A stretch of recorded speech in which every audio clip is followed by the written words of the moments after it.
If someone had asked me 6 months before my wedding who I trusted the most, I would have answered without thinking. Sarah. She wasn't just my best friend, she was family. She knew every version of me, the happy one, the broken one, the girl who cried after her first heartbreak, the girl who couldn't stop smiling after getting engaged. She was there for all of it.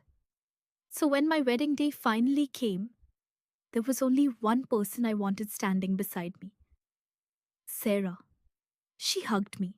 Sarah and I met during our first year of university. We were completely different. She loved being around people. I preferred quiet places. She could start a conversation with anyone. I usually waited for people to talk first. Somehow, those differences brought us closer. Within a few months, we were spending almost every day together. We studied together, celebrated birthdays together, shared our biggest dreams, and slowly, she became the person who knew me better than anyone else. When life became difficult, she was always the first person I called. When something good happened, she was the first person I wanted to tell. Years passed. People came and went, but Sarah stayed. At least, that's what I believed. Then one evening, everything changed. My boyfriend asked me to meet him at the small cafe where we had our first date. I thought it was just another dinner, nothing unusual. But halfway through the evening, he reached into his pocket, pulled out a small ring box, and asked me to marry him. I couldn't even speak. I just nodded, with tears in my eyes. It felt like one of those moments you dream about for years. The first person I wanted to call, after my parents, was Sarah. She answered almost immediately. The moment I told her, she screamed with excitement. Oh my God, I knew this day would come. She kept asking questions. When's the wedding? Where will it be? Have you picked a dress yet? She sounded happier than I was, or at least, that's how it felt. Over the next few days, she offered to help with everything: the venue, the decorations, the guest list, even the smallest details. I remember telling my fiance, I honestly don't know what I'd do without Sarah. He smiled and said, You're lucky to have a friend like that. I smiled back because I believed exactly the same thing. What I didn't know was that the happiest news of my life had quietly become the beginning of the biggest mistake I never saw coming. Wedding planning started almost immediately. Every week brought another decision: the venue, the flowers, the invitations, the music. It felt exciting but also overwhelming.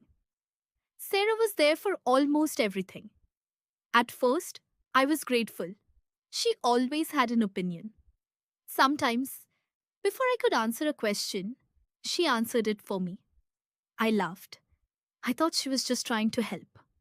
A few weeks later, I finally found my wedding dress. The moment I walked out of the fitting room, my mom started crying. The staff smiled. Even strangers stopped to look. For a few seconds, I felt like the happiest woman in the world. Then I looked at Sarah. She smiled, but something felt different. It wasn't the smile I expected.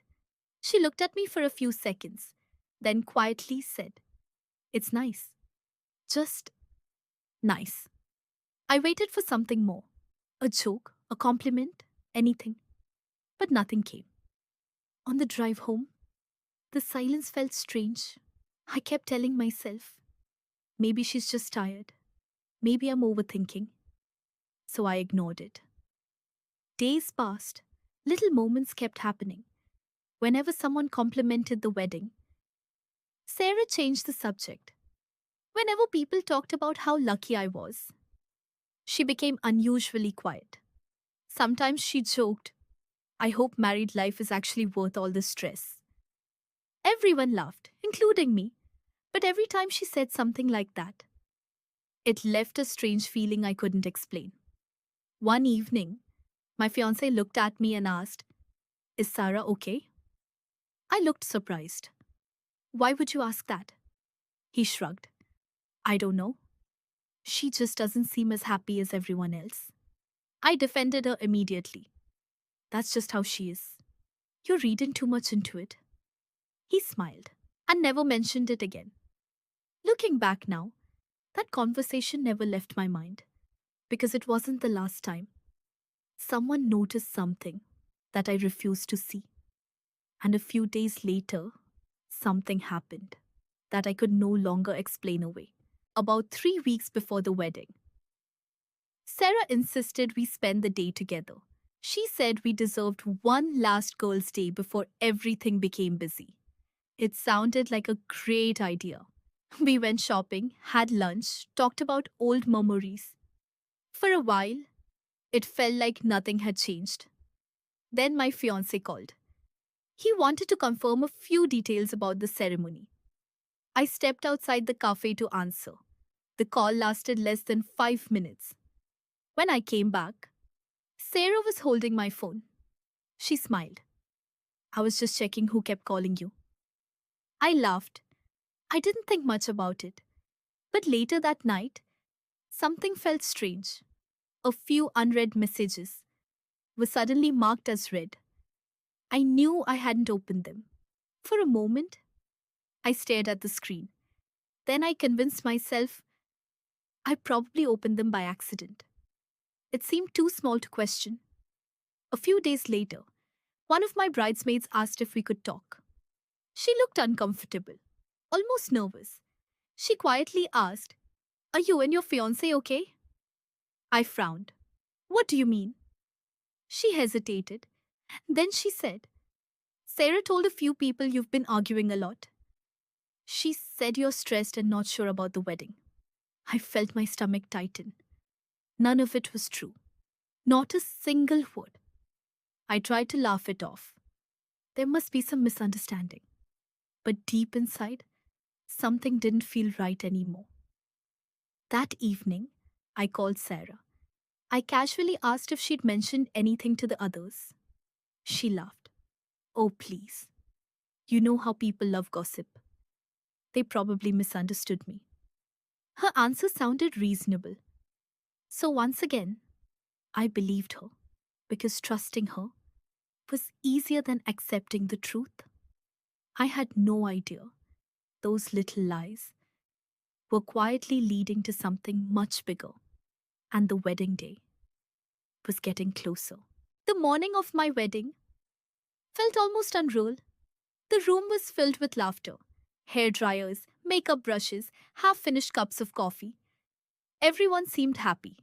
My mom kept walking in and out, making sure everything was perfect. My dad tried to hide how emotional he was. Every few minutes, someone would say, "You look beautiful." For the first time in weeks, I felt completely at peace. Sarah was standing beside me, helping me with my dress, adjusting my veil, making sure everything looked perfect. She smiled at me and said, "I can't believe today's finally here." I smiled back. Neither of us said another word. As we arrived at the venue, everything looked exactly the way I had imagined. The flowers, the music, the decorations, months of planning had finally become reality. Guests slowly filled the seats. People were laughing, taking pictures, talking about how beautiful everything looked. Then, small problems started appearing. The florist looked confused. He walked over and asked, "Didn't you ask us to change the entrance flowers yesterday?" I looked at him. "No, I never changed anything." He apologized, saying someone had called, claiming to be speaking on my behalf. Before I could think about it, the photographer walked over. He looked just as confused. He asked, "Did you move the family photo session to after the ceremony?" Again, I shook my head. "No, I never changed the schedule." For a moment, everything around me became strangely quiet. It felt like invisible pieces were moving without me knowing. I kept telling myself, it's a wedding. Things go wrong. Don't panic. Just focus on today. Then, about 10 minutes before the ceremony, my maid of honor walked toward me. She wasn't smiling anymore. She quietly closed the door behind her, looked straight into my eyes, and said, "We need to talk." Her voice was shaking. I had never seen her look like that before. I asked, "What happened?" She took a deep breath, then said something that made my heart stop. "I think you need to know what Sarah has been doing." For a few seconds, I couldn't even breathe because deep down, I already knew whatever came next would change everything. I looked at her, trying to understand what she meant. "What has Sarah been doing?" She hesitated, almost as if she didn't want to be the person telling me. Then she quietly said, "For the past 2 weeks, she's been telling people that you're not ready for this marriage." I felt my heart sink. She continued, "Some guests believe you've been fighting with your fiancé. Others think you're only getting married because your family's pushed you." I stared at her. None of it was true. Not one word. My maid of honor looked at me and said, "I didn't believe it at first. But too many people heard the same story. And every time, it came from the same person, Sarah." For a moment, everything suddenly made sense. The strange comments, the fake smiles, the unread messages, the awkward silence, the little moments I kept making excuses for. I walked outside. The ceremony hadn't started yet. Sarah was standing alone near the garden, watching everyone arrive. I slowly walked toward her. She smiled, like nothing had happened. I asked only one question: "Why?" The smile disappeared. She looked away. For several seconds, she said nothing. Then, almost in a whisper, she answered, "I didn't plan for it to happen. I was happy for you. I really was. But every time someone congratulated you, I started thinking about my own life.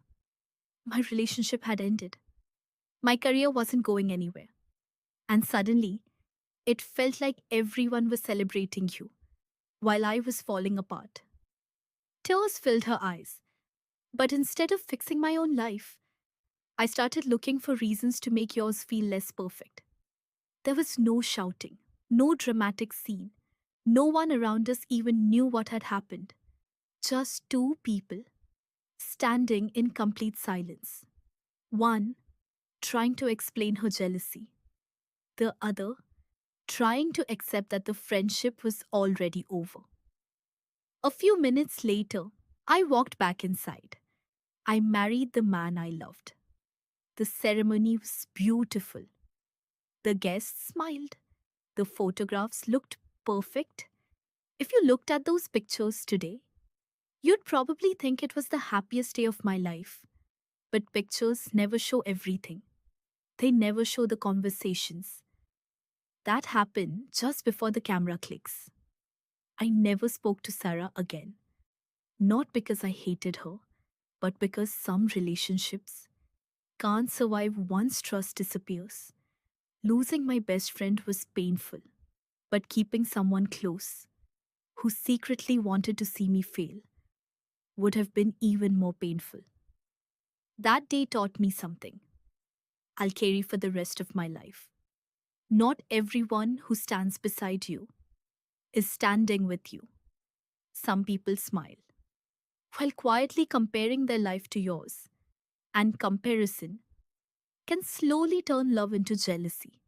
If this story teaches anything, it's this: pay attention to the small signs, because betrayal rarely arrives without warning. Sometimes it whispers for weeks before it finally speaks. Thank you for listening. And remember, the people who truly love you will never feel threatened by your happiness.